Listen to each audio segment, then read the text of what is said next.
A number of you have asked me to give my thoughts on the Eagles draft, and you know, each year when I go into the draft, I can only get so excited. I don't follow college football all that much, if at all, some years.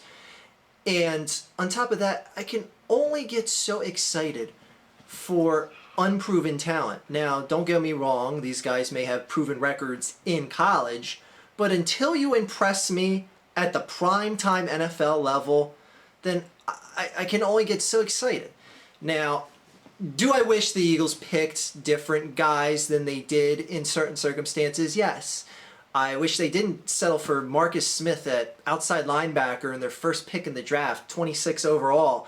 And, I wish they didn't give up their spot. I wish they got a guy like HaHa Clinton Dix before Green Bay did. But, whatever. It is what it is. Linebacker is a position of need. Wide receiver is a position of need. Cornerback is a position of need. And safety is a position of need. All of which that were addressed within the first 5 rounds of the draft.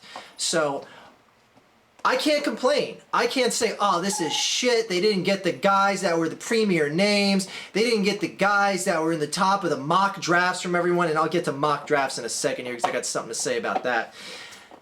I don't care. Chip Kelly and his group of guys researched and got whoever the fuck they think is going to be the best fit for this team and the best fit for Chip Kelly's system. I know a lot of people were like, a lot of people in Philly thought Kelvin Benjamin, the wide receiver from Florida State, was going to come here. And I thought that was going to be the pick because I heard a bunch of people talking up, but I heard an interview with him on a local sports talk station here a couple weeks ago. And I said to myself, hearing him talk and just hearing how he presents himself, I said to myself, I hear a lot of Deshaun in this guy. I hear a lot of Deshaun.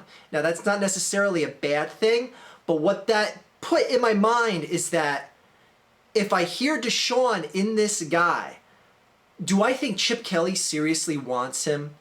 So I began to look at this draft a bit differently and saying, I'm not going to get my hopes up and thinking they're going to go for those top tier guys that are touted on all the mock drafts and shit like that. So to all the Eagles fans out there, I'm not going to give this draft a grade. I'm not going to grade players that haven't played in the NFL. I mean, people are ridiculous with that. I give this guy a C. I give this guy a B. He's going to be a better fit in this secondary. How do you know? How do you know? Anyway, I'll let you know what I think about these guys when the regular season comes on, because if Marcus Smith is letting running backs blow by his ass up the gut every time, I will be one of the first people to fucking roast him for being a bust first-round draft pick. Until that happens, I'm not going to say he sucks or he's good. So let's just see how this plays out. Again, I got no problem with what they did in the draft. I mean, if they drafted like 2 quarterbacks or something like that, or if they got someone like Johnny Manziel, which frankly I was getting kind of scared when Johnny Manziel was still in the draft.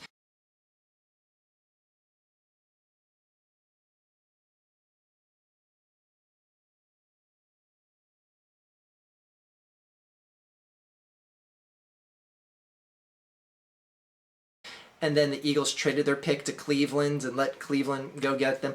By the way, Cleveland is just fucking cursed. If I could just sidetrack to the Cleveland Browns for a second here, people.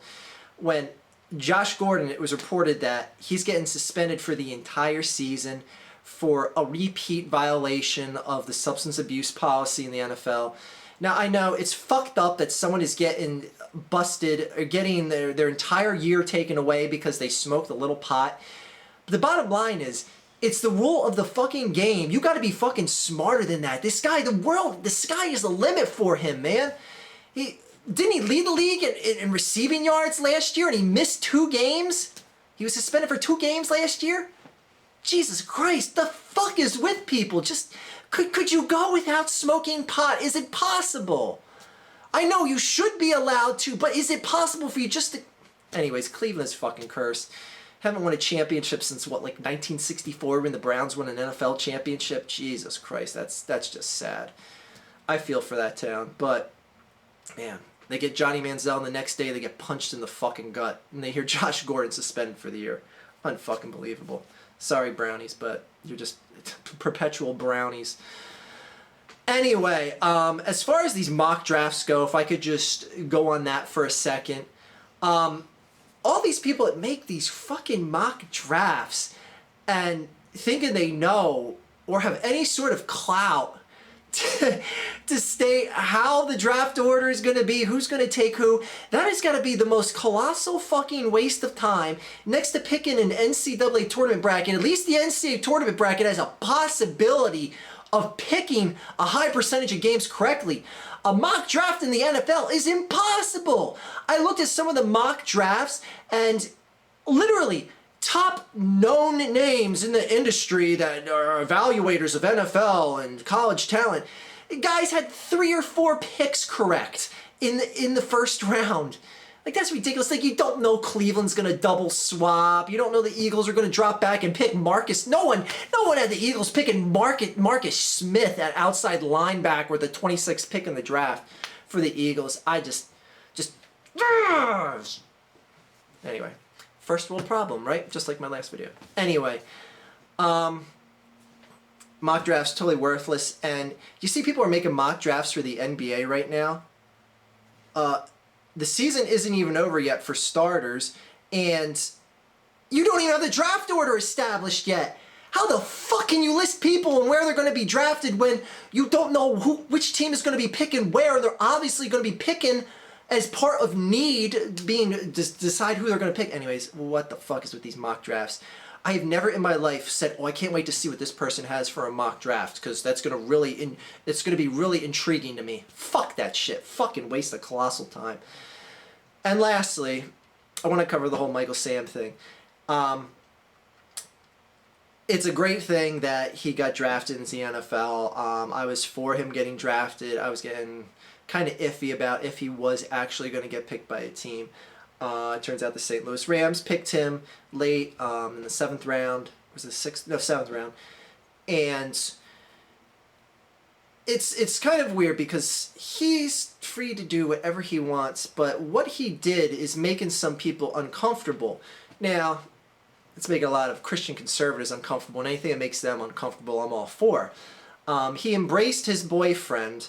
When he got the news that he was drafted, he got a call on the phone. He broke down, started crying, got very emotional.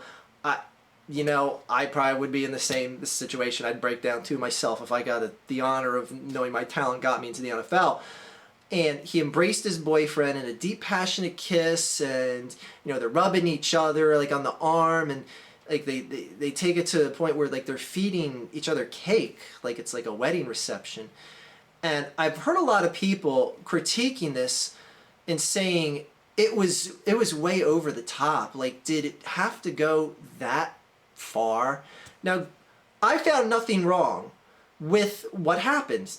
It was a good celebration. It was an epic moment as far as homosexual rights and accomplishments go in this country.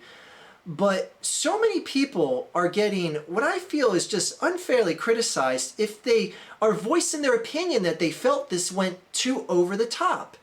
Because I can understand if people did say that, because let's face facts.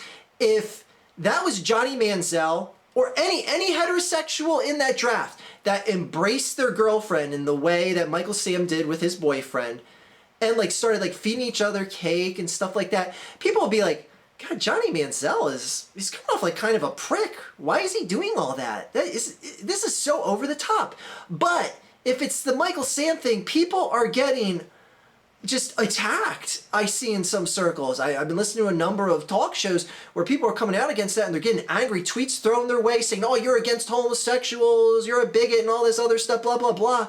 And I'm like, what's wrong with critiquing that and saying it went a little bit over the top? Because frankly, if it was any of the heterosexuals in that draft that did the same thing, they would get labeled as such, and no one would tweet them saying that you're a hateful man against Johnny Manziel or whoever else.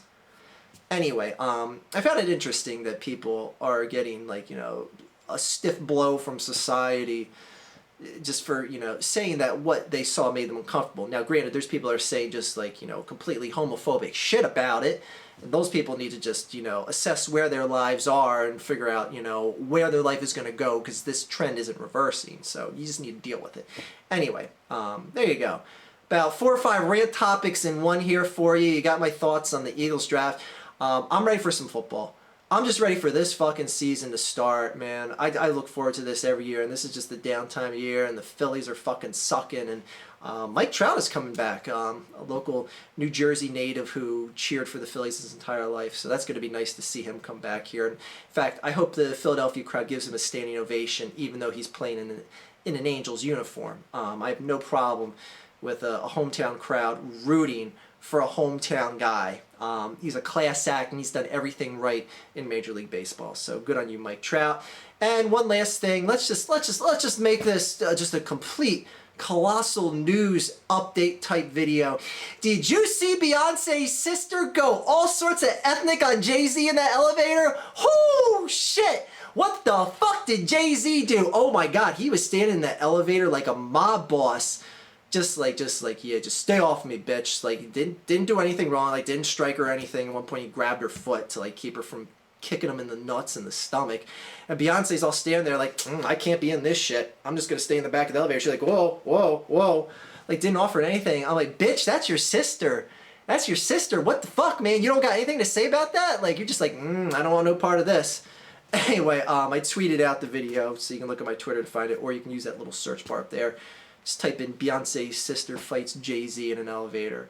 Holy shit. I'd love to hear what Beyonce or Jay-Z has to say about this. Man. Oh, I can only imagine. I can only imagine. So let's all imagine. What do you think Beyonce's sister got so uppity on Jay-Z for and decided to throw a triple hit tiger uppercut, dual kick, spin action, kung fu grip roundhouse to his crotch several times? It's a lot of action. Everyone, have a fantastic day, a better tomorrow, and let's go Eagles. Oh my god, thank you Chip Kelly for not drafting. I almost said Geno Manziel. Johnny Manziel. Geno Smith. That's another one. Is he going to be starting? No, Michael Vick will be. And then he's going to get hurt. Get ready for that, Jets fans. Have a good day, everyone.